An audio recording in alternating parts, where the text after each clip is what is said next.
Christian Action Ministries operates several food pantries in Taney County, and as both a fundraiser and a way to raise awareness, it's sending community leaders into chilly Lake Taneycomo. The organization wants to make sure everyone can eat with ease, so the funds help it stay open. But raising awareness and giving back to people in other ways are also their main goals. It recently switched over to a unique model for its pantries, a client choice pantry type. Pantry staff realized some food would go to waste because the people receiving prepackaged meal bags had allergies, food preferences, or medical conditions. It also gives them the ability to make choices just like anyone else.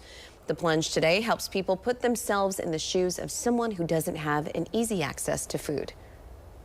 It is really uncomfortable to jump into 40-degree water, especially in the winter, but that uncomfortableness is just a small thing that they can do because of the pain that people experience, and hunger is long lasting than that few minutes that they plunge. They've been plunging all month long, but today a dozen more will jump into Lake Taneycomo at 9 this morning.